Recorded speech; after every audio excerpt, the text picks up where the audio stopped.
Kami ng itlog dito ng ibon. Ba't isang piraso lang, ano? Mga itlog pa to. Ba't parang walang pugad dito? Nakalkal na. Oh? Ginawa lang. Sa ano siguro to? Sa tikling, ano? Tikling yan. Tikling. Ayun. Baka mangitlog pa uli yan.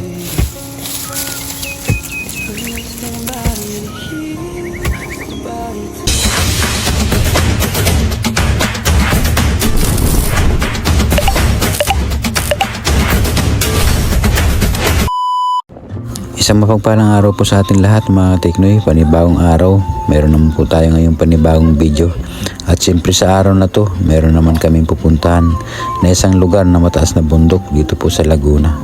Grabe mga Teknoy, medyo may kalayuan din po ito. Kung manggagaling ka po ng Binangonan, halos abutin ka rin po ng 2 oras. Lalo na po sa biyahe namin ngayon, halos nagkaligaw-ligaw kami. Dahil hindi ko po masyado natandaan ang aming dinanan dati. Dahil isang beses pa lang kami napunta sa lugar na to. Napakahirap talaga mga Teknoy pag hindi po natin masyado kabisado ang daan. Bis na hanggang Paki lang po kami, tas akit na po kami ng bundok. Pero lumagpas po kami. Ang kasalanan po namin mga Teknoy, hindi na po kami nagtanong-tanong. Diretso lang po kami hanggat sa napalayo na po kami. Nakarating na po kami ng Lumban. At bumalik naman kami mga Teknoy, papunta po ng Pakil. At dito naman po kami umakyat na papuntang bundok.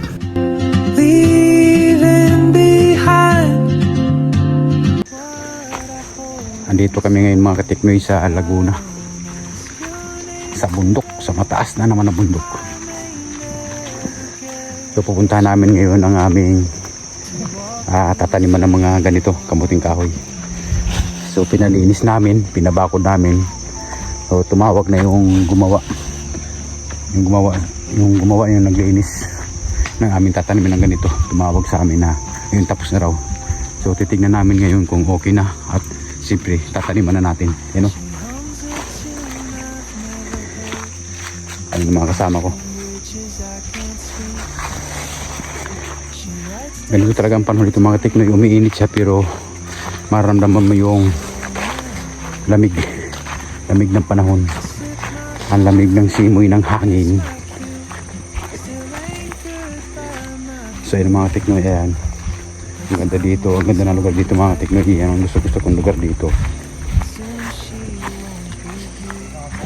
Magtatanim tayo ng kamutin.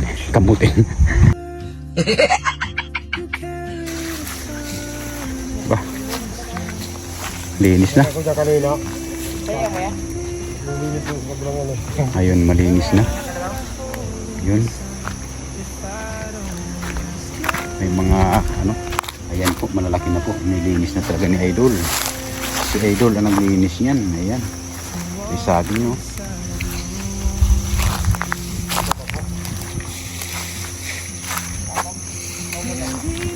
Ayan, sabi.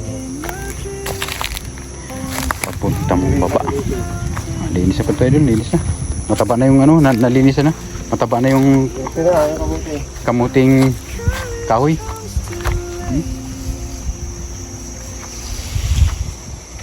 Taas na.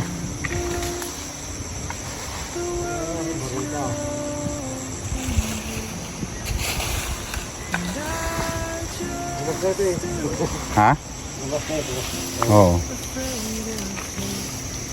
Yan, ilog na dyan. Ano, Idol? Punta ng ilog. Ayan.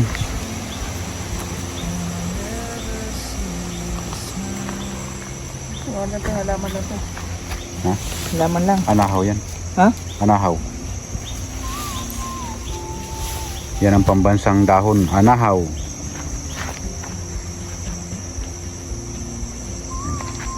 Sapa na yun.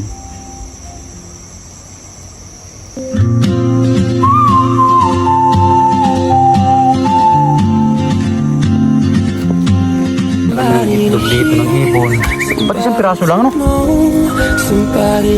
Mga itlog pa to. Ba't parang walang pugad dito? Nakalkal na. Oh? Sa ano siguro to? Sa tikling, ano? Tikling. Ayan. Baka mangitlog pa uli yan.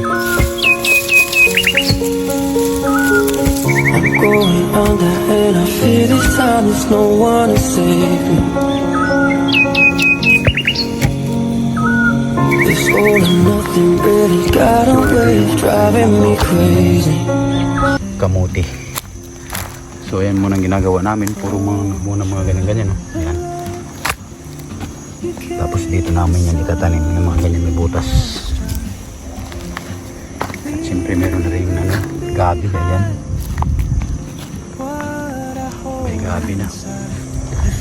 So ayan, yan muna ang ginagawa namin, ganyan muna. Saka yan po tataniman namin ng kamuti.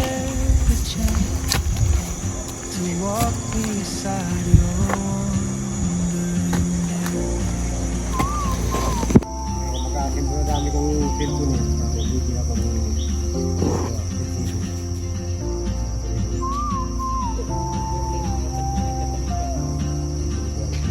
Mag-aaralan ko magkabila yung tubig. She hums a tune I've never heard Pandikit eh. in languages I can't speak. She writes down cities on a wrist and dreams she'll never keep. Gusto ko rin matuto eh. Dahil ng baso na ako. That's my cue, still anchored by my fear. But time rolls on like Para, Baraha, baso. minsan wala sila kalaro eh. Patubo din ako eh. Lalo ko ulit magdahan.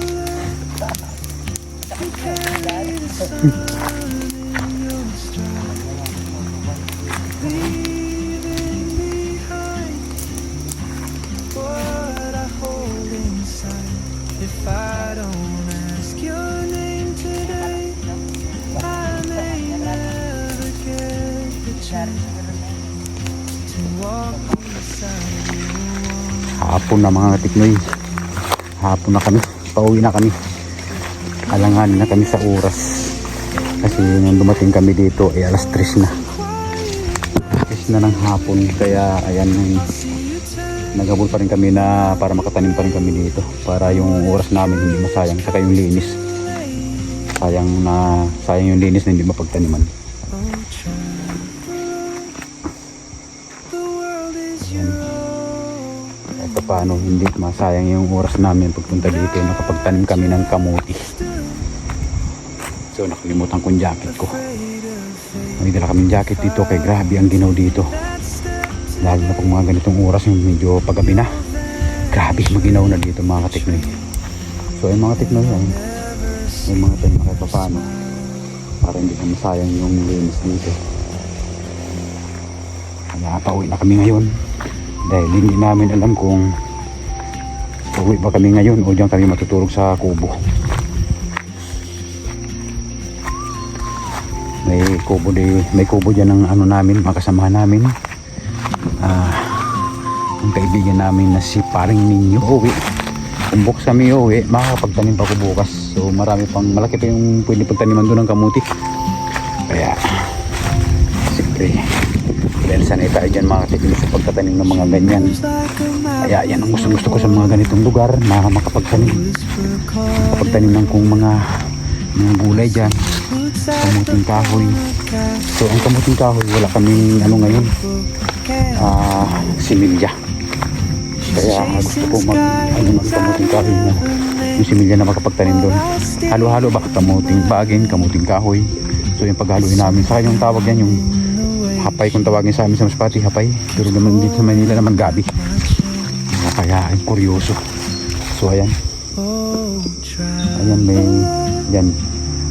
Kung bukas pa kami umuwi, ayan yung mga hapay na yan, gabi. So itatanim ko yan doon. Sabi ng anak ko pag walang internet uwi kami ngayon. So yun ang mga katiknoy, ang update namin dito sa bundok, sa mataas na bundok dito sa Laguna.